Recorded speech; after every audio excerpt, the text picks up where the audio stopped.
ప్రార్థన చేసుకుందాం. సర్వాధికారి, సర్వసృష్టికర్త, జయరక్షకుడా, నీ ఘనమైన నామం కొరకే కృతజ్ఞత చెల్లిస్తూ నిన్ను ఆరాధిస్తూ హెచ్చిస్తూ మహింపరుస్తూ పూజిస్తూ అయా నీ నామాన్ని గొప్ప చేస్తూ అయా నీ కృతజ్ఞతాస్తుతులు చెల్లిస్తూ దేవా ఈ దినం యెహోవా ఈరే అనే ఛానల్ ద్వారా నీ వాక్యపు వెలుగులో దేవా మా జీవితాలు సరి చేసుకోవడానికి అయా నువ్వు సమకూర్చి నీ ప్రేమ కొరకే నేను ఘనపరుస్తూ ఈ దినము ప్రభువా అయా నీ సన్నిధి సహాయము కొరకు ప్రార్థిస్తున్నాను. ఓషన్న మినిస్ట్రీ పరిచర్య కొరకు ప్రార్థిస్తున్నాను. ఓషన్న పరిచర్య ఇదిగో నీ దాసుడు యేసుదాసు గారన్న అయా పరిచర్య ప్రారంభించారు. ఆ పరిచర్య ఎంతవరకు నీ కాపుదల అనుగ్రహించా. ఇంకా ముందు దినాల్లో ఆ పరిచర్య బహు విస్తారముగా అయా నీ సేవ అనేక ఆత్మలు సంపాదించి నీ దాసులుగా పరిశుద్ధులు అనేక మంది నీ రక్తంలో కడగబడి సంఘంలో చేర్చబడి నీ రాజ్య వ్యాప్తి కొరకే వారిని సిద్ధపరచు. పెంతుకోస్తు సంఘములన్నిటి కొరకు కూడా ప్రార్థిస్తున్నాను. ప్రపంచంలో పెంతుకోస్తు జన్మనించి దేవా ఈ ప్రపంచం ముగించబడే దినం వరకు కూడా అయా పెంతుకోస్తు సంఘముగా అనేక ఆత్మలు రక్షించబడి ఆత్మీయందు ఉజ్జీవింపబడి దేవా నీ రాకడ కొరకే నాయన మాదిరికరమైన జీవితాన్ని కలిగి సిద్ధపడుతున్న దాసుల్ని పరిశుద్ధులని బలపరచు, అభిషేకించి బలంగా వాడుకో. నీ ఏర్పాట్లు ఉన్నవారిని ఆ సంఘంలోనికి దేవా నీ రక్తం ద్వారా కడిగి సమకూర్చి నరక ప్రాపి విడిపించి నీ రాజ్యం కొరకే సిద్ధపరచమని ప్రార్థన చేస్తూ తీస్తున్నాను.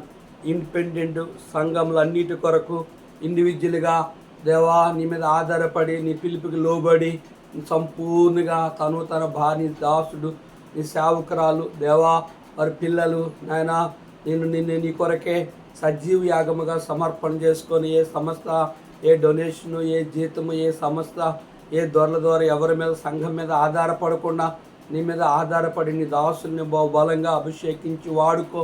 పిలిపి 4:19 ప్రకారంగా వారి ప్రతి అవసరతలను అయా నువ్వు తీర్చి నీ నా మహిమలో వారిని బలపరచమని దేవా సంఘంలో ఇండిపెండెంట్ సంఘంలో ప్రతి విశ్వాసి కూడా త్యాగపూరితమైన జీవితాన్ని కలిగి అనేకులకి సహకరించేవారుగా అనేక ఆత్మలు సంపాదించేవారుగా అనేకుల కొరకు తమ జీవితాలు త్యాగం చేసే విశ్వాసులుగా నీ రాకడ కొరకే వారిని సిద్ధపరచు. అట్టి సంఘములో అనేక మంది అన్యజనులు నీ ఏర్పాట్లు ఉన్నవారు చేరి రక్షణ కలిగి నరక విడిపించి నీ రాజ్యము సంపాదించుకోవడానికి సహాయము దయచేయమని యెహోవా ఈరే అనే ఛానల్ ద్వారా అయా నీ వాక్యాన్ని వింటున్న మా ప్రియులు నీ దాసుల కొరకు పరిశుద్ధుల కొరకు అన్యజనులు రక్షణ కొరకు ప్రార్థిస్తున్నాను. దేవా ఈ యొక్క పరిచర్య ద్వారా అయా మాతో కూడా నీ సన్నిధి అనుగ్రహించు. నీ ప్రజలతో నీ సహాయము దయచేయమని పాట వాక్యపు వెలుగులో మాతో మాట్లాడమని యేసు నామములో వేడుకుంటున్నాం తండ్రి, ఆమేన్.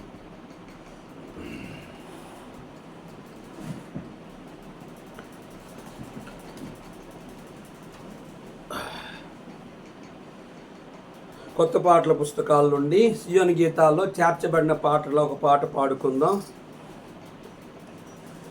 వర్ణింపలేను వివరింపలేను యేసయ్యా నీవు నాకు చేసిన మేలు. వర్ణింపలేను వివరింపలేను యేసయ్యా నీవు నాకు చేసిన మేలు. యేసయ్యా నీవు నాకు చేసిన మేలు. యేసయ్యా నీవు నాకు చేసిన మేలు. యేసయ్యా నీవు నాకు చేసిన మేలు. యేసయ్యా నీవు నాకు చేసిన మేలు. పాపినైన నా కొరకు ప్రాణమిచ్చినావు. పాడైపోయిన నన్ను బాగు చేసినావు. పాపినైన నా కొరకు ప్రాణమిచ్చినావు. పాడైపోయిన నన్ను బాగు చేసినావు. ఏమని వర్ణింపను రుణం ఎలా తీర్చను. ఏమని వర్ణింపను రుణం ఎలా తీర్చను. యేసయ్యా నీవు నాకు చేసిన మేలు. యేసయ్యా నీవు నాకు చేసిన మేలు. యేసయ్యా నీవు నాకు చేసిన మేలు. యేసయ్యా నీవు నాకు చేసిన మేలు వర్ణింపలేను వివరింపలేను. యేసయ్యా నీవు నాకు చేసిన మేలు వర్ణింపలేను వివరింపలేను. యేసయ్యా నీవు నాకు చేసిన మేలు తోడులేక నీడలే తిరుగుచున్న నన్ను ఆదరించినావు ఓదార్చినావు. తోడులేక నీడలే తిరుగుచున్న నన్ను ఆదరించినావు ఓదార్చినావు. ఏమని వర్ణింపను రుణం ఎలా తీర్చను ఏమని వర్ణింపను రుణం ఎలా తీర్చను. యేసయ్యా నీవు నాకు చేసిన మేలు యేసయ్యా నీవు నాకు చేసిన మేలు. యేసయ్యా నీవు నాకు చేసిన మేలు యేసయ్యా నీవు నాకు చేసిన మేలు వర్ణింపలేను వివరింపలేను. యేసయ్యా నీవు నాకు చేసిన మేలు అంధకారమైన నాకు వెలుగునిచ్చినావు ఆఖరి బొట్టు వరకు రక్తమిచ్చినావు. అంధకారమైన నాకు వెలుగునిచ్చినావు ఆఖరి బొట్టు వరకు రక్తమిచ్చినావు. ఏమని వర్ణింపను రుణం ఎలా తీర్చను ఏమని వర్ణింపను రుణం ఎలా తీర్చను. యేసయ్యా నీవు నాకు చేసిన మేలు యేసయ్యా నీవు నాకు చేసిన మేలు యేసయ్యా నీవు నాకు చేసిన మేలు యేసయ్యా నీవు నాకు చేసిన మేలు వర్ణింపలేను వివరింపలేను. యేసయ్యా నీవు నాకు చేసిన మేలు వర్ణింపలేను వివరింపలేను. యేసయ్యా నీవు నాకు చేసిన మేలు యేసయ్యా నీవు నాకు చేసిన మేలు యేసయ్యా నీవు నాకు చేసిన మేలు యేసయ్యా నీవు నాకు చేసిన మేలు యేసయ్యా నీవు నాకు చేసిన మేలు.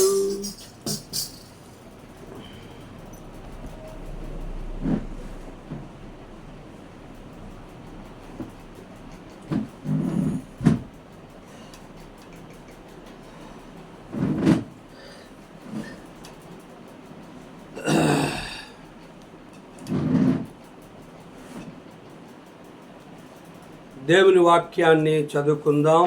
1 కొరింథీ పత్రిక 11వ అధ్యాయము 2 వర్తమానాలు విన్నాం.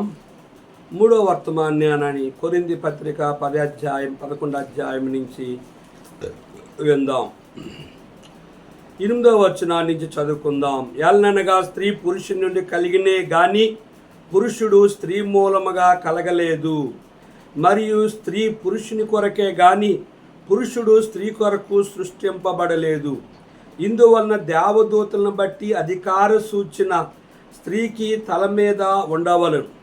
అయితే ప్రభువునందు స్త్రీకి వేరుగా పురుషుడు లేడు, పురుషునికి వేరుగా స్త్రీ లేదు.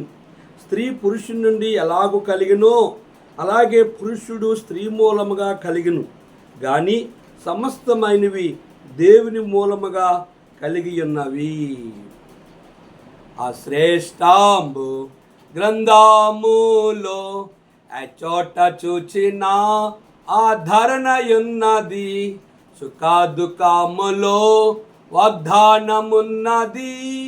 విశ్వాసముంచి ధ్యానించుడి, విశ్వాసముంచి ధ్యానించుడి. ప్రభునందు ప్రియమైన దేవుని సేవకులకు, పరిశుద్ధులకు, అన్యజనులైన మా ప్రియులకు ప్రభు అయిన యేసుక్రీస్తు నామములో మీ ಎಲ್ಲరికి నా హృదయపూర్వక వందనాలు చెల్లిస్తున్నాను. యెహోవా ఈరా అనే ఛానల్ ద్వారా దేవుని వాక్యం వింటున్న వారందరికీ కూడా కొరకు మేము అనుదినము ప్రార్థన చేయుచున్నాం. మీరు మా కొరకు ప్రార్థన చేయుచున్నారని నమ్ముతూ దేవుని స్తుతిస్తూ ఆయన ఆరాధిస్తూ ఉన్నాం. కనుక దేవునికి వాక్యాన్ని 1 కొరింథీ పత్రిక 11వ అధ్యాయము 8వ వచనాన్ని చదువుకున్నాం. ఎలననగా స్త్రీ పురుషుని నుండి కలిగిన గాని పురుషుడు స్త్రీ నుండి కలగలేదు. ఇక్కడ రాయబడిన లేఖన భాగంలో చూస్తే స్త్రీ పురుషుని నుండి కలిగెను గాని పురుషుడు స్త్రీ నుండి కలగలేదు అని ఈ మాట మనకి స్పష్టంగా అర్థమవుతుంది. దీని అర్థం ఏంటంటే, మొదట ఆదాముని దేవుడైన యెహోవా తన స్వరూపం తన పోలికను చొప్పున నేల మట్టిని తీసుకొని దేవుడు చేసి మట్టి బొమ్మని తన స్వరూపం తన పోలికలు చేసి ముక్కులో జీవవాయుని ఊదగా నరుడు జీవాత్మ ఆయను. ఆ జీవాత్మ అయిన ఆదామనే అతనికి పేరు పెట్టి అతని ప్రక్కటెముకను తీసి స్త్రీగా దేవుడు కలుగు చేస్తూ వచ్చాడు స్త్రీని. ఆదామేమో మట్టితో చేయబడ్డాడు, అవేమో స్త్రీ ఎముక నుంచి తీయబడి గనుక ఎముక ద్వారా స్త్రీని కలుగు చేసినట్లుగా మనం చూస్తున్నాం.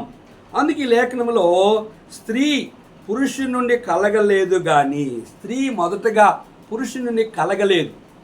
కనుక మొదట పురుషుని నుండే స్త్రీ కలిగింది. కనుక పురుషుడు స్త్రీ నుండి కలగలేదు. కనుక పురుషుడు కూడా మొదట స్త్రీ మూలంగా కలగలేదు. మొదట పురుషుని నుండి స్త్రీ పుట్టలేదు, ఎముకతో దేవుడు చేశాడు. రెండవది, దేవుడు చూడండి 9వ వచనం, మరియు స్త్రీ పురుషుని కొరకే గాని పురుషుడు స్త్రీ కొరకు సృష్టింపబడలేదు. కనుక దేవుడు పురుషుని కొరకే దేవుడు స్త్రీని సృష్టించాడు. కనుక స్త్రీ కొరకు పురుషుణ్ణి సృష్టింపలేదు అని రాయబడుతూ వచ్చింది. మూడోది, ఇందువలన దేవదూతలను బట్టి అధికార సూచన స్త్రీకి తల మీద ఉండవలెను. స్త్రీకి దేవదూతలను బట్టి తల మీద ముసుగు ఉండాలి. కనుక ఈ 3 విషయాలు మనం గమనిద్దాం. మొదటగా పురుషుడి నుండి స్త్రీ కలిగింది. ఎట్లా కలిగిందంటే ఒక ఎముక ద్వారా. అందుకే పురుషుడు ఎంత పెద్దవాడైనా, ప్రధానమంత్రి అయినా, రాష్ట్రపతి అయినా, రాజు అయినప్పుడు కూడా చాలామంది దేవుని ఎరగని వారు గృహాలలో కనుక మూలముగా మట్టి మీద నీరు పోస్తే మట్టి గట్టిది ఏమైందంటే గనుక మెత్తగా అయిపోద్ది. ఎటువంటి పురుషుడైనా, రాజైనా, ప్రధానైనా, ముఖ్యమంత్రి అయినా, ఎమ్మెల్యే అయినా, ఎంపీ అయినా, లోక సంబంధమైన వాళ్ళు కనుక భార్యలు చెప్పినట్లుగా, ఎముకగా ఉన్న భార్య చెప్పినట్లుగా భర్తలు జీవించేవారు చాలామంది ప్రపంచంలో ఉన్నారు.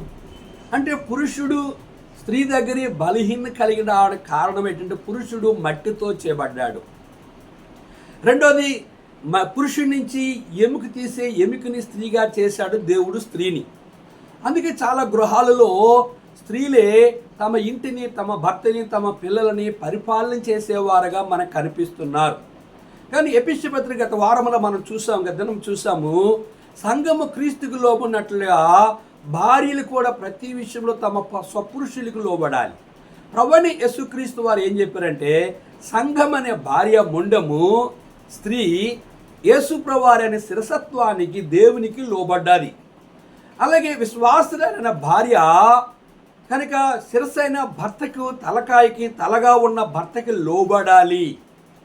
ఎవరు లోబడతారంటే ఆత్మ సంబంధులైన వాళ్ళు. ఓ స్త్రీ గనుక సంఘము క్రీస్తుకు లోబడినట్లుగా మీరును మీ స్వపురుషుడికి లోబడి ఉన్నది.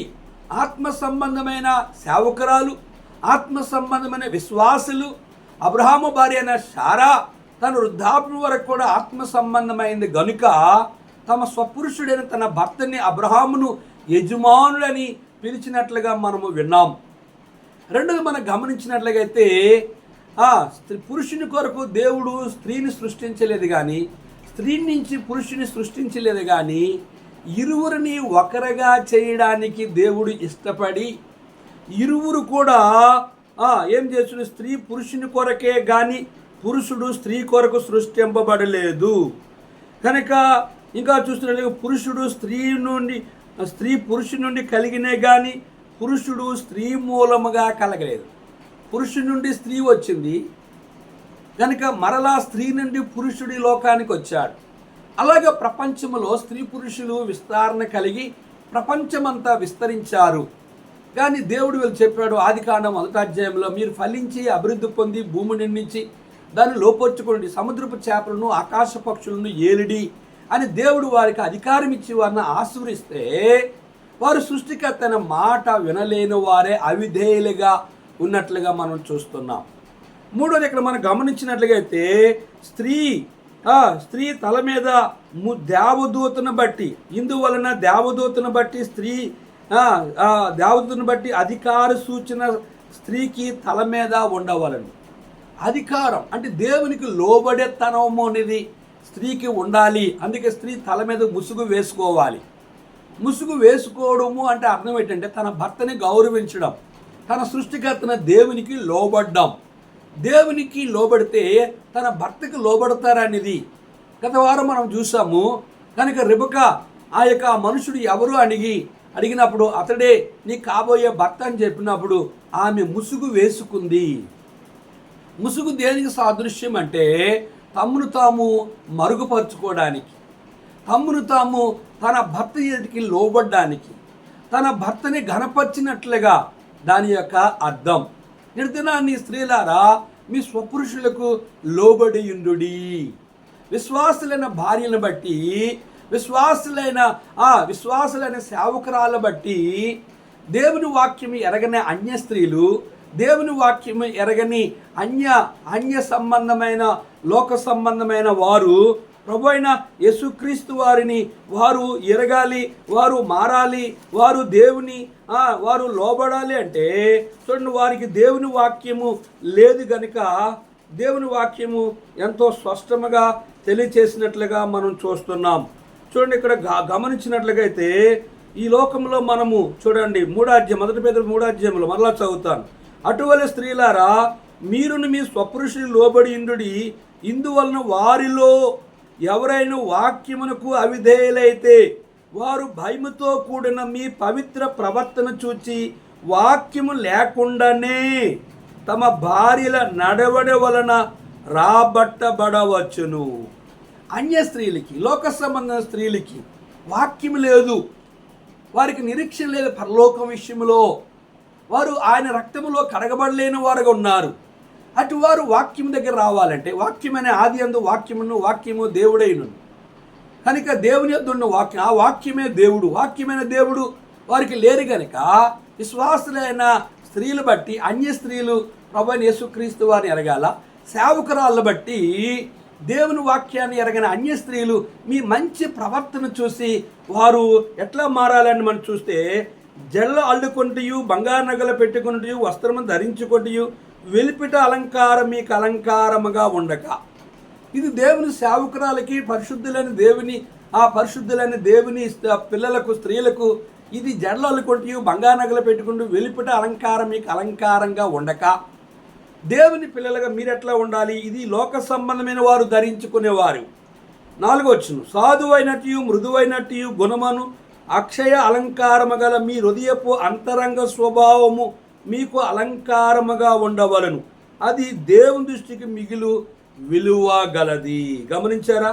విశ్వాసులైన దేవుని పిల్లలు, స్త్రీలు దేవుని సేవకురాలుగా ఉంటున్న సేవకురాలు, పాస్టములు కనుక మీ హృదయపు అంతరంగ స్వభావము మీకు అలంకారముగా ఉండవలను.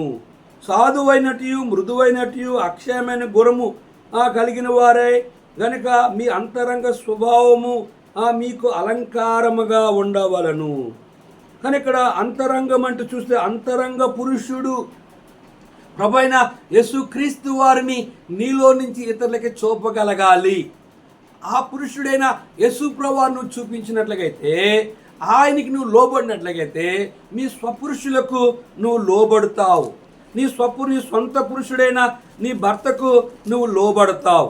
ఇక్కడ దేవుని వాక్యం మనం గమనించినట్లుగా అయితే చూడండి, ఇక్కడ ఒక మాట రాయబడదు. 1 కొరింథీ పత్రిక 14వ అధ్యాయము 34 వచనం. స్త్రీలు సంఘములో మౌనముగా ఉండవలను, వారు లోబడవలసిందే గాని మాట్లాడుటకు వారికి సెలవు లేదు.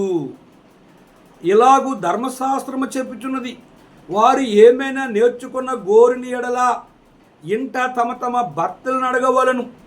సంఘములో స్త్రీ మాట్లాడుట అవమానం. దేవుని వాక్యము మీ యొద్ద నుండి బయలు వెళ్ళిన మీ యొద్దకు మాత్రమే వచ్చిన. సంఘములో విశ్వాసులైన దేవుని స్త్రీలు, సేవకురాలైన దేవుని పాస్టమ్మ గారు సేవకురాలు, స్త్రీలు సంఘములో మౌనముగా ఉండాలి. స్త్రీలు సంఘములో వారు లోబడాలి. సంఘములో వారు మాట్లాడకూడదు, సెలవు లేదు. ధర్మశాస్త్రం చెబుతున్నది, వారు ఏమైనా నేర్చుకున్న గోరిని ఎడల ఇంట తమ తమ భర్తలను అడిగి ఇంటి దగ్గర నేర్చుకోవాలి. కనుక సంఘములో స్త్రీ మాట్లాడుట అవమానం. సంఘములో స్త్రీ వాక్యం చెప్పకూడదు. పురుషుల మధ్య స్త్రీలు సండే స్కూల్ నడిపించవచ్చు, స్త్రీల కొడుకులో సంఘంలో వాక్యం చెప్పవచ్చు, కానీ పురుషులు కూర్చున్నప్పుడు దేవుని వాక్యాన్ని చెప్పకూడదు. స్త్రీలు సంఘాన్ని నడిపించకూడదు. మనము నిర్గమాకాండములో మనం గమనించినట్లయితే ప్రత్యక్ష గుడారములోనికి యాజకుడు మాత్రమే వెళ్ళేవాడు. ఆ యాజకుడు పవిత్రుడు మాత్రమే వెళ్ళి అక్కడ బలి అర్పించి ఆ రక్తాన్ని తీసుకొని వెళ్ళి అతి పరిశుద్ధ స్థలంలో ప్రోక్షించి ప్రభువు చెప్పిన మాట విని తిరిగి వచ్చి ప్రజలకు చెప్తూ ఉండేవాడు. అతి పరిశుద్ధ ప్రత్యక్ష గుడారములో కానీ, యెరూషలేము ప్రార్థనా మందిరములో కానీ, మన పితరులు సొలొమోను కట్టిన మందిరములో కానీ, ఈరోజు అనేక మంది సంఘములో స్త్రీలుగా దేవుని వాక్యాన్ని చెప్పి సంఘాలు నడిపించేవారు, ఆదివారం వాక్యం చెప్పేవారు చాలామంది ఉన్నారు సంఘాల్లో. పాస్టమ్మ గారు విశ్వాసులైన భార్యలు. కనుక రెండోది చూసినట్లయితే సంఘములో వారు పాటలు పాడేవారుగా, పాటలు పాడవచ్చు, అందరూ పాడవచ్చు, అందరూ ఆరాధన చేయొచ్చు, అందరూ చప్పట్లు కొట్టొచ్చు, అందరూ ప్రభువును స్తుతించవచ్చు, అందరూ ప్రభువుని ఆరాధించవచ్చు. కనుక సంఘాన్ని నడిపించేది కనుక మనం లేఖనాలు గమనించినట్లయితే కనుక మోషే యొక్క మిరియాము ఇశ్రాయేలు వాళ్ళు బహిరంగముగా వెళ్ళినప్పుడు వారిని పాటలతో వారిని నడిపిస్తూ వచ్చేది.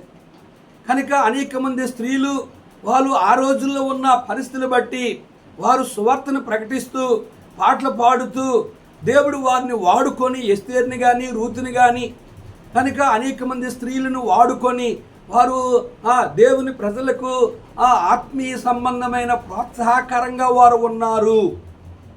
కనుక ప్రత్యక్ష గుడారములకు వాళ్ళు వెళ్ళి వాక్యం చెప్పలేదు, ప్రత్యక్ష గుడారములో వాళ్ళు బలి అర్పించలేదు, వారు రక్తాన్ని తీసుకుని వెళ్ళలేదు, మన పితరుడైన సొలొమోను కట్టిన అందులోనికి వాళ్ళు వెళ్ళి యాజకత్వం చేయలేదు. కనుక నూతన నిబంధనలు కూడా ఎక్కడ కూడా మనం గమనించినట్లయితే కనుక దేవుని సేవకులు, అపోస్తులు, కనుక ప్రవక్తలు, కనుక సేవకులు, సువార్తికులు దేవుని వాక్యాన్ని బోధించినట్లుగా మనకి అర్థమవుతూ ఉంది. అందుకే తిమోతి పత్రికలు కూడా మనం గమనిస్తూ వచ్చాం. కనుక తిమోతి పత్రికలు కూడా సంఘ ఎపిసి మనకు తిమోతి పత్రిక 3వ అధ్యాయంలో గమనించినట్లయితే సంఘములో స్త్రీలు చేయవలసిన పని ఇక్కడ మనకి కనిపిస్తుంది. 3వ అధ్యాయంలో మనము దేవుని వాక్యాన్ని గమనించినట్లయితే 10వ వచనంలో 9వ వచనం 3:9 విశ్వాస మర్మమును పవిత్రమైన మనస్సాక్షితో గైకొన్న వారై ఉండవలను, మరియు వారు మొదట పరీక్షింపబడవలను, ఆ తరువాత వారు అనిందులైతే పరిచారకులుగా ఉండవచ్చును. 11వ వచనం స్త్రీల గురించి అటువలే పరిచర్య చేయి స్త్రీలను మాట మీద ఉండి వారి భార్యలను మాన్యులను కొండములు చెప్పని వారును మితానుభవము గల వారును అన్ని విషయములో నమ్మకమైన వారినై ఉండవలను. పరిచారకురాలు ఏకపత్ని ఒకే భర్తతో కలిసి ఉండాలి. తమ పిల్లలను తమ ఇంటి వారిని బాగుగా ఏలువారినై ఉండవలను. పరిచారకురాలయుండి ఆ పనిని బాగుగా నెరవేర్చువారు మంచి పదవిని సంపాదించుకొని క్రీస్తు యేసునందలి విశ్వాసమందు బహుధైర్యము గలవారగుదురు. కనుక దేవుని యొక్క సంఘములో పరిచయం చేసే స్త్రీలు మాన్యులుగా ఉండాలి, కొండములు చెప్పని వారు ఉండాలి, మితానుభవముగా ఉండాలి, అన్ని విషయంలో నమ్మకమైన వారుగా ఉండాలి, పరిచారకురాలుగా ఉండాలి, ఒక భర్తను కలిగి ఉండాలి, తమ పిల్లలను తమ ఇంటి వారిని బావుగా ఏలిన వారై ఉండాలి, పరిచారకురాలుకురై ఉండి ఆ పనిని బావుగా నెరవేర్చువారై ఉండాలి, మంచి పదవిని సంపాదించుకొని క్రీస్తు యేసునందలి విశ్వాసమందు బహుధైర్యముగా ఇతరులకు మాదిరికరంగా సంఘములో దేవుని సేవకుడు ఏ పనైనా అప్పగించినప్పుడు మందిరం తుడిచే పని కానీ, పాత్రలు దోమే పని కానీ, లేదా ఒకళ్ళ వంట దగ్గర పని కానీ, ఏ పనిలో దేవుని సేవకులు అపోస్తులు హెబ్రోను సహవాసములో ప్రపంచమంతట్లో ఉన్న పరిచర్యలో కనుక స్త్రీలు వారికి అప్పగించిన సంఘములో వారి పరిచర్య మాత్రమే చేయగలుగుతూ ఉన్నారు. అది దేవుని యొక్క చిత్తము. పురుషుడు 7 వస్త్రాలు ధరించుకొని తన మానమునకు నారులాగని కట్టుకొని అతడు పరిశుద్ధుడైతేనే యాజకత్వానికి లోపలికి వెళ్ళాలి. అతడు అపవిత్రుడే లోపలికి వెళ్తే తాను అతి పరిశుద్ధ స్థలములో రక్త ప్రోక్షణ చనిపోయినప్పుడు కనుక తనకున్న గంటలు, తను వేసుకున్న అంగీకి గంటలు మ్రోగుతూ ఉంటే తిరుగుతూ ప్రార్థన చేసినప్పుడు ఆ గంటల శబ్దం వినబడపోతే సాయంత్రం బయట ఉన్న పరిచారకులు ఆ సేవకునికి తాడు నడుము కట్టి ఉంటుంది, ఆ తాడు బయటికి లాగేస్తారు. ఆ సేవకుడిని బయటికి లాగుతూ ఉంటారు ఆ తాడు ద్వారా. కనుక ఆదికాండం నుంచి మలాకి గ్రంథం వరకు కూడా కనుక యాజకత్వం అనేది మందిరములో చాలా ప్రత్యేకమైనది. కొత్త నిబంధనలు కూడా స్త్రీలకి ఎక్కడ కూడా మందిరములో పరిచర్య అంటే దేవుని మందిరములో కనుక వాక్యం చెప్పడం కానీ, దేవుని వాక్యాన్ని చెప్పి సంఘాన్ని నడిపించడం కానీ, దేవుని వాక్యం ద్వారా కనుక ప్రజలని వాళ్ళే సేవకురాలుగా ఉండి ఆమె సేవకుడిగా నిర్దినాన్ని చాలా సంఘాల్లో పాస్టర్ గారు స్టాండ్ సిట్టే అమ్మగారు చెప్పినట్లుగే అన్నీ అయ్యగారు చేస్తారు. అయ్యగారికి ఏముందంటే మేసం ఉంది, అమ్మగారికి మేసం లేదు కనుక కిందన కూర్చుని అన్నీ ఆ కళ్ళు ద్వారా చేతుల ద్వారా ముందుగా చెప్పి ఇలాగ చెయ్యి అలాగ చెయ్యి, ఆ కార్యమిల ఈ కార్యమిల వీళ్ళ గురించి అలా చెప్పు, వాళ్ళ గురించి ఇలా చెప్పు అని అన్నీ చేయిస్తూ ఉంటారు. కనుక అది చూసి ఏ విశ్వాసరాలైనా మా పాస్టర్ గారు ఇరువురు కూడా ఒకటి కానీ అమ్మగారు చెప్పినట్లుగే పాస్టమ్మ గారు చెప్పినట్లుగా పాస్టర్ గారు వింటారు, ఆ సహోదరి చెప్పినట్లుగే బ్రదర్ గారు వింటారు తప్ప సేవకుడు చెప్పినట్లుగా సేవకురాలు విందు. ఏదైనా కూడికి ఏర్పాటు చేద్దామంటే ముందు సేవకురాలు అడిగి రండి, ఆమె డేట్ ఇస్తుంది అని చెప్తూ ఉన్నారు చాలామంది స్త్రీలు బహిరంగముగానే సంఘములోనే తెర ద్వారా ఎక్కడో ఉండి వాక్యం చెప్పి పెళ్లి చేస్తున్నారు నిర్దినాన్ని ఎంతోమంది స్త్రీలు. కనుక మీరు ఎక్కడ మాట్లాడాలి అని బైబిల్ గ్రంథం సెలవిస్తుందంటే కనుక స్త్రీల కూడుకులో మాట్లాడాలి, కనుక సండే స్కూల్లో మాట్లాడాలి, స్త్రీలందరూ కలిపి వ్యక్తిగత ప్రార్థనగా గుంపుల ప్రార్థనగా సంఘములో ఏకీవించి వాళ్ళని ఆత్మీయ సంబంధమైన ప్రోత్సాహంగా వారిని ఆత్మీయ విశ్వాసముందు బలపడడానికి స్త్రీ బలహీనమైన ఘటము. కనుక ఆ కుండ కింద పడిపోతే, ఆ అద్దము కింద పడిపోతే అది మరలా అతకదు.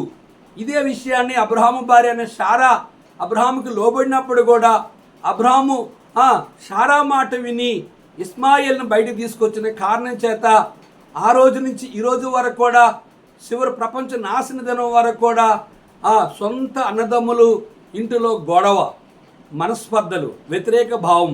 నిర్దినాన్ని సంఘాల్లో కూడా అనేక మంది గొడవలు మనస్పర్ధలు ఎందుకు వస్తున్నాయి, ఎవరి దగ్గర ఎక్కువ వస్తాయంటే సంఘములో గుంపులు ఉంటాయి.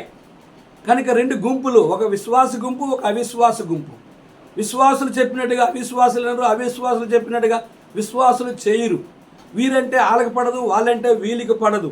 మనం లేఖనాన్ని గమనించినట్లుగా అయితే ఇంకా మనం చూసినట్లయితే దేవుని వాక్యం చూసినట్లుగైతే చూడండి ఇక్కడ అయితే ప్రభువునందు స్త్రీకి వేరుగా పురుషుడు లేడు, పురుషునికి వేరుగా స్త్రీ లేదు.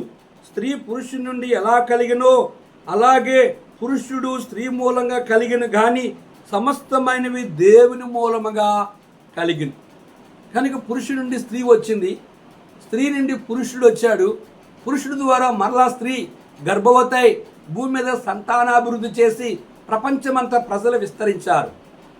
ఇది దేవుని చిత్తము.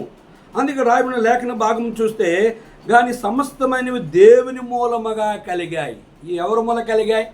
మొదటగా స్త్రీని దేవుడు సృష్టించలేదు, మొదటగా పురుషుని దేవుడు సృష్టించాడు. కనుక అందుకే తిమోతి పత్రికలో మొదటికాల సమయంలో మీకు చదివి వినిపించాను, మరలా చదివి వినిపిస్తాను. చూడండి, ఇక్కడ ఒక మాట మనము చదువుతాం. తిమోతి పత్రికల్లో 2వ అధ్యాయంలో లాస్ట్ భాగంలో గమనించినట్లయితే చూడండి, ఇక్కడ ఒక చక్కని మాట రాయబడుతూ వచ్చింది. స్త్రీలు మౌనముగా ఉండి సంపూర్ణ విధేయతతో నేర్చుకునవలను. స్త్రీ మౌనముగా ఉండవలసిందే కానీ ఉపదేశించటకైనా పురుషుని మీద అధికారము చేయుటకైనా ఆమెకు సెలవు లేదు. మొదట ఆదామును తర్వాత అవ్వయు నిర్మింపబడరు కారా? మరియు ఆదాము మోసపరచబడలేదు కానీ స్త్రీ మోసపరచబడి అపరాధములో పడింది. ఆదాము మోసపరచబడలేదు కానీ స్త్రీ మోసపరచబడి పాపములో పడి, అయినను వారు స్వస్థ బుద్ధి కలిగి విశ్వాస ప్రేమ పరిశుద్ధుల యందు నిలకడగా ఉండిన ఎడల శిశుప్రసూతి ద్వారా ఆమె రక్షింపబడును. ఆమె ఎట్లా రక్షించబడ్డది ఆ స్త్రీ అంటే, యేసుప్రభు భూమి మీదకి వచ్చి రక్తము కార్చి సమాధి చేయబడి తిరిగి లేచు ద్వారా యేసు రక్తము ప్రతి స్త్రీ పురుషుని యొక్క పాపమును పవిత్రపరచడానికి ఆయన ఈ భూమి మీదకి, ఆదాము అవ్వలు ఆ పండు తినొద్దంటే వారు తిన్న కారణము చేత వారిని క్షమించి ఒక పశువును వధింపజేసి రక్తాన్ని పాపం కొరకు ప్రోక్షించి ఆ వస్త్రాన్ని చర్మపు చొక్కా చేసి వారికి తొడిగి ఏదోతో బయటికి వారిని గెంటేశాడు దేవుడు. ఎందుకు అంటే అక్కడ జీవవృక్ష ఫలాలు ఉన్నాయి, అవి తింటే వారికి మరణము లేదు. కనుక దేవుడు ఆ పళ్ళు తినకుండా వారిని బయటికి గెంటిస్తూ వచ్చాడు. కనుక శిశుప్రసూతి ద్వారా నీ నా జీవితంలో యేసుప్రభు భూమి మీదకి రాకపోతే కోళ్ళు, గొర్రెలు, ఎడ్లు, మేకలు, ఆకాశ పావురాలు రక్తము ద్వారా నీ నా పాపం పరిహారము కాదు. కనుక ఇదిగో కన్యక గర్భవతి శిశువు పుట్టును, కన్యక గర్భవతి. ప్రపంచంలో మనం గమనించినట్లయితే ఏ ఒక్కరిలో కూడా కన్యక పుట్టిన వారు ప్రపంచంలో ఎవరు పరిశుద్ధులు లేరు. యేసుప్రభు జన్మం పరిశుద్ధత, జీవించడము 33 సంవత్సరాల పరిశుద్ధత. ఆయన 6 తీర్పుల్లో పరిశుద్ధుడని తీర్పు తీర్చబడ్డది. ఆయన సిలువ వేయబడుతూ తండ్రి వీరేమి వీరిని క్షమించమని ఆయన క్షమాపణ కోరుతూ క్షమిస్తూ వచ్చాడు. ఆయన సిలువలో చనిపోయి తిరిగి లేచిన తర్వాత ఆ రక్తాన్ని పట్టుకొని పరలోకానికి వెళ్ళి భూమి మీదకి వచ్చి, ఎవరైతే ఆయన రక్తం కిందకి వచ్చి యేసుప్రభుని పాపిని తమ హృదయం నుంచి ఒప్పుకుంటారో యేసు రక్తము ప్రతి పాపము నుండి కడిగి పవిత్రపరుస్తారు. కనుక ఇక్కడ గమనించవలసిన మాట మనం గమనించినట్లయితే సమస్తము దేవుని మూలంగా, స్త్రీ పురుషుని నుండి ఎలా కలిగినో అలాగే పురుషుడు స్త్రీ మూలముగా కలిగిన కానీ సమస్తమైనవి దేవుని మూలముగా కలిగి ఉన్నవి. మీలో మీరు యోచించుకోండి, స్త్రీ ముసుగులేనిదై దేవుని ప్రార్థించడం తగునా? మీలో మీరు ఆలోచన చేయండి, మీలో మీరు జ్ఞానం కలిగి ఉండండి. స్త్రీ ముసుగులేనిదై ప్రార్థించడం తగునా ప్రశ్న. కనుక స్త్రీకి దేవుని అధికారముగా, దేవుడు సూచనగా తల మీద ముసుగు వేయమని దేవుడు అధికారంగా ఆమెకి ఆజ్ఞాపించాడు. పురుషుడు తన తల వెంట్రుకలను పెంచుకుంటూ అతనికి అవమానమని స్వభావ సిద్ధముగా మీకు తోచును కదా. పురుషుడు తల వెంట్రుకలు పెంచుకుంటే తనకి అవమానమని మనందరికీ తెలుసు. స్త్రీకి తల వెంట్రుకలు పైటి చెంగుగా ఇయ్యబడిన గనుక ఆమె తల వెంట్రుకలు పెంచుకొనుట ఆమెకు ఘనం. స్త్రీ తల వెంట్రుకలు పెంచుకొనుట ఆమెకు ఘనత. కనుక ఏ స్త్రీ అయితే తల వెంట్రుకలు ముసుగు వేయదో ఆమె తల వెంట్రుకలు పురుషుని వల్ల కట్ చేసుకోవాలి, అప్పుడు ముసుగు వేయకపోయినా పర్లేదు. ఏ స్త్రీ అయితే తల వెంట్రుకలు పెంచుకుంటుందో ఆ తల వెంట్రుకలు ఆమె బయటి సెంగు వల్లే అవి ఆయన అనుగ్రహిస్తూ వచ్చాడు.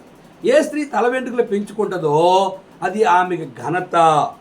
ఎవడైనా కలహప్రియుడిగా కనబడిన ఎడల మాలోనైనను దేవుని సంఘములోనైనను అట్టి ఆచారం లేదని వాడు తెలుసుకొనవలను. సంఘములో ఎవడైనా కలహప్రియుడిగా, కయ్యాలి ప్రియుడిగా, గొడవల ప్రియుడిగా, కనుక తిండిపోతుగా, కనుక సంఘములో మత రాజకీయాలు, కుల రాజకీయాలు, సంఘములో పార్టీల రాజకీయాలు, లోక సంబంధమైన పార్టీ సంబంధమైన రాజకీయాలు, లోక సంబంధమైన కలహాలు, ఇంటిలో కలహాలు, సంఘములో కలహాలు, ఇంటిలో ఉన్నవి కులములో ఉన్న సంఘాలు సంఘములోనికి తీసుకురాకూడదు. ఇంట్లో ఉన్న కలహాలు, కులములో ఉన్న కలహాలు, అన్నదమ్ముల మధ్య ఉన్న గొడవలు, మీ మధ్య ఉన్న ఆ వ్యతిరేక భావాలు ఇవి సంఘములోనికి తేకూడదు అని ఇక్కడ అంటున్నాడు. మీ ఎవడైనను కలహాప్రియుడిగా కనబడినలా మీలోనైనను దేవుని సంఘములను అట్టే ఆచారం లేదని వాడు తెలుసుకొనవలను. ప్రియా విశ్వాసులారా, ప్రియా దేవుని సేవకులారా, నిర్దినాన్ని సంఘంలోనికి కలహాలు, దేవుని దాసుడు భక్సింగ్ గారు మోకాల మీద ప్రపంచంలో కొన్ని వేల సంఘాలు కడితే నిర్దినాన్ని హెబ్రోన్లో పోలీస్ స్టేషన్కి డబ్బు ఇచ్చి, కోర్టుకి డబ్బు ఇచ్చి, జడ్జీలకు డబ్బులు ఇచ్చి, లాయర్కి డబ్బులు ఇచ్చి, గోండ వాళ్ళకి డబ్బులు ఇచ్చి దేవుని మందిరంలో అల్లర సృష్టించి టీవీ ద్వారా యూట్యూబ్ ద్వారా పలు రకాలుగా ప్రపంచమంతా కనుక కలహాలు, ఈ వార్త హెబ్రోన్లో జరిగిన పరిస్థితులు ప్రపంచమంతా అన్ని సంఘాల్లోనికి ప్రాకుతూ దాన్ని బట్టి దేవుని నామము అవమానపరచబడుతూ ఉంది. ప్రియ దేవుని సేవకులారా, హెబ్రోను పరిచర్యలో ఉన్న దేవుని సేవకులకు, సేవకురాలకు, పరిశుద్ధులకు కనుక దేవుని సంఘములో కనుక నీ స్వార్థము కొరకు, నీ స్వలాభము కొరకు, నీ అధికారము కొరకు, నీ పదవీ కాంక్ష కొరకు దేవుని డబ్బును తినడానికి దేవుని సంఘములో పరిచర్య చేయాలి, బలపరిచేయాలి, పాటలు పాడాలి, నడిపించాలి. కనుక దేవుని సంఘములో డబ్బంతా నేనే లెక్కేయాలి, డబ్బు నా చేతిలో ఉండాలి, నేనే ఏదైనా చేయాలి, నేనే నాయకుడిగా ఉండాలని నిర్దినాన్ని మనము ఆదికాండం 11వ అధ్యాయం చూస్తే వాళ్ళు బాబేలు గోపురం కట్టి పేరు సంపాదించుకుందామని వారందరూ పెద్ద గోపురం కట్టారు. దేవుడు వచ్చి ఆ గోపురాన్ని కూల్చివేశాడు. ప్రపంచమంతా వాళ్ళు చెదిరిపోయారు. బాబేలు గోపురం వలె, బాబేలు అంటే తారుమారు. దేవుని సంఘములో కలహాలు, పరిశుద్ధుల మధ్య కలహాలు, విశ్వాసుల మధ్య కలహాలు, విశ్వాసుల కలహాలు, సంఘంలో ఉన్న కలహాలు గృహంలోనికి, బంధువులోనికి, రక్త సంబంధంలోనికి, గ్రామంలోనికి, ఊరిలోనికి. కనుక నా గొడవలు ఊర్లోకి వెళ్తే అన్యజనులకు ఏమి సువార్త చెప్తావు? ఏమని వాళ్ళని ప్రభులోనికి ఏమని సాక్ష్యం ఇస్తావు? ఏమని వాళ్ళని ప్రభుత్వం నడిపించగలుగుతావు? కనుక ఎవడు దేవుని ఆలయాన్ని పాడు చేస్తే దేవుడు వాడిని పాడు చేస్తాడని 1 కొరింథీ 3:16 ఉంది. ఎవడైనా దేవుని ఆలయాన్ని పాడు చేసిన యెడల నేను వాడిని పాడు చేస్తాను. ప్రియ దేవుని సేవకులారా, విశ్వాసులారా, పరిశుద్ధులారా, దేవుని సంఘము సేవకురాలా కనుక దేవుని సంఘాన్ని నీ చేతుల్లో ఉంచుకొని నీవే పురుషుడిగా, నీవే భర్తగా ఉండి నీ సేవకుడిని అవమానపరుస్తూ, నీ సంఘాన్ని అవమానపరుస్తూ, నీ పిల్లలకి అవమానపరుస్తూ, నీ భర్తకి లోబడక, నీ భర్త శిరస్సుగా నీకు లేక కనుక విశ్వాసులైన భార్యలు కూడా తమ భర్త అయిన శిరస్సుకి లోబడక, తమ భర్తలు భార్యకి లోబడి భయపడి భార్య చెప్పినట్టుగా వినే విశ్వాసులు కూడా నిర్దినాన్ని ఎంతోమంది ఉన్నారు. అటువంటి దౌర్భాగ్య స్థితి కనుక నీలో నుంచి పోవాలి. బండి మీద సర్పజాడ, సాతానుడు నీ ఇంటిలో ఉన్నాడు, నీ భార్య భర్తల మధ్య ఉన్నాడు, మీ పిల్లల మధ్య ఉన్నాడు. అది కాక మీ నుంచి సంఘంలోని కూడా కలహాప్రియుడిగా, సంఘంలోని కూడా కలహాలు పెట్టేవారుగా నిర్దినాన్ని అనేక మంది సంఘాలకు వచ్చి సంఘములో కనుక మీలోనూ అనేకులు ఉన్నారు. ఇటువంటిది కలహాలుగా సంఘాల్లో గొడవలు పెట్టేవారుగా ఉండకూడదని స్పష్టంగా పరిశుద్ధాత్మ దేవుడు ఆ రోజు పౌలుతో తెలియజేశాడు. ఈరోజు పరిశుద్ధాత్మ దేవుడు నీతో నాతో మాట్లాడుతూ ఉన్నాడు. సంఘములో కలహాల ప్రియులుగా, సంఘములో గొడవలు, సమస్యలు, మనస్పర్ధలు కలిగి సంఘాన్ని పాడు చేసే వ్యక్తిగా ఉంటే దేవుని కోపం నీ మీదకి వస్తే జాగ్రత్త. కనుక అమెరికా ఎట్లాలో ఈరోజు అగ్నితో కాల్చబడుతూ ఉందో మనం గమనిస్తున్నాం. తుఫానులు, భూకంపాలు, ఉర్దూ తుఫాను వచ్చింది కనుక భయంకరమైన ప్రపంచమంతా ఆ ఘోరమైన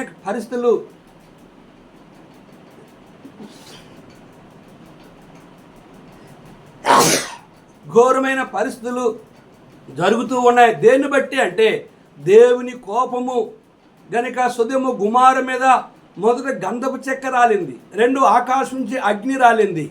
కనుక సొదొమ గుమార 2 పట్టణాలు కూడా నేల మొలకలతో 100 అడుగుల లోపలి వరకు కూడా భూమి కాలిపోతూ వచ్చింది.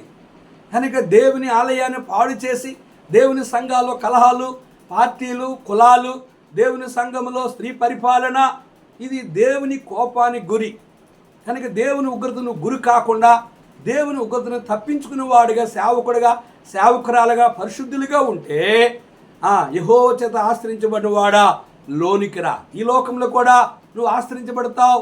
ఈ లోకంలో నీ ద్వారా, సంఘములో నీ ద్వారా అన్యజనుల మధ్య దేవుని మహిమ వస్తుంది. నీవు పరలోక రాజ్యంలో కూడా యుగయుగాల్లో ఉంటావు. కనుక హెబ్రోన్లో ఉన్న పరిస్థితుల్ని కనుక దేవుని సేవకులుగా పరిశుద్ధులుగా ప్రార్థన చేయండి. కనుక మాలోనైనను కనుక మీలోనైనను దేవుని సంఘములో ఎవరు కూడా కలహప్రియులుగా ఉండి సంఘాన్ని పాడు చేస్తే దేవుడు వారిని పాడు. ఇటువంటి ఆచారము కలహాలు సంఘములో లేనే లేవు. ఆది సంఘములో ఎక్కడ గొడవలు లేవు. కనుక ప్రియ సహోదరి సహోదరుడా, కనుక నన్ను బట్టి దేవుని మనకు దోషం రాకుండా కనుక దేవుని మన మహిమకరముగా మనం జీవించినప్పుడే పరిశుద్ధాత్మ దేవుడు మనతో ఉంటాడు. ఆర్థిక ప్రభువు మనతో ఉన్నట్లుగా మనము ప్రభువుకి ఇష్టలుగా యోగ్యులుగా బల నమ్మక మంచి దాసురాలా మంచి పరిశుద్ధులారా అని ఆయన ద్వారా ఈ కొంచెంలో ఎక్కువలో నమ్మకుండా అన్నట్లుగా మనము ఈ 5 పట్ల 10 పట్లపై అధికారముగా కలిగిన వారంగా మనము దేవుని చేత మనం కొనియాడబడేవారుగా మనల్ని ఆయన గొప్ప చేసేవారు ఉన్నాడు. అందుకే అంటున్నాడు సమయగ్రంథం, నన్ను ఘనపరిచే వారిని నువ్వు దేవుని ఘనపరిస్తే ఆయన నిన్ను ఘనపరుస్తాడు. కనుక నన్ను తునీకరించేవారు తునీకారం పొందుదురు. కనుక దేవుని చేత సేవకుడిగా సేవకురాలుగా విశ్వాసులుగా అన్యజనుల చేత మనము తునీకరింపబడకూడదు. కనుక పౌలు అంటుని క్రీస్తుని నడుచుకునే ప్రకారంగా మీరు నన్ను పోలి నడుచుకోండి. విశ్వాసులు బట్టి సేవకులు బట్టి సేవకురాలు బట్టి కనుక మనల్ని చూసి అనేకులు క్రీస్తులోనికి మారాలి. పౌలు అంటే నీ క్రీస్తుని నడుచుకున్నాను, మీరు నన్ను పోలినాను. మనల్ని పోలి అనేకులు ప్రభువు మందిరంలోనికి రావాలి, పరలోకం రావాలంటే మనము వారికి మాదిరిగా ఉండాలి. మత్తయి 18:8 2వ వచనంలో 3వ వచనంలో మీరు మార్పు పొంది బిడ్డల వంటి వారైతే కానీ మీరు పరలోక రాజ్యాన్ని వారసులు కారు. కనుక మనం మార్పు కలిగి అనేకులు మార్పు కలిగి సంఘములో చేరి నిత్యరాజ్యంలో పరలోకంలో ప్రవేశించి నరకను తప్పించుకున్న వారంగా వారి కొరకు ప్రార్థన చేద్దాం. సర్వాధికారి కొన్ని మాటలు మా ప్రియులు ఉన్నారు. నీ ఏర్పాట్లు ఉన్న వారిని రక్షించి దేవా కనికరించు. సంఘములో కలహాలు తీసివేయమని, హెబ్రోన్లో జరుగుతున్న పరిస్థితుల్ని క్షమించమని, ఆ ప్రజలు నీ ఉగ్రత గురి కాకుండా సహాయం దయచేయమని, సంఘములో కలహాలు లేకుండా ప్రపంచంలో నీవే సహాయం దయచేయమని యేసు నామములో వేడుకుంటున్నాం తండ్రి, ఆమేన్. మన పరమ తండ్రి దేవుని ప్రేమయు కుమారుని యేసుక్రీస్తు వారి కృపయు పరిశుద్ధాత్మీయ కన్య సహవాసము తాను ప్రేమించు వారికి కూడును మనకు తోడుండి ఆశీర్వదించునుగాక, ఆమేన్. ప్రేమా ప్రేమా ప్రేమా ప్రియుడవు నీవే, ఆనందమానందమే ఆనందమానందమే. అందరికీ ప్రైజ్ ది లార్డ్.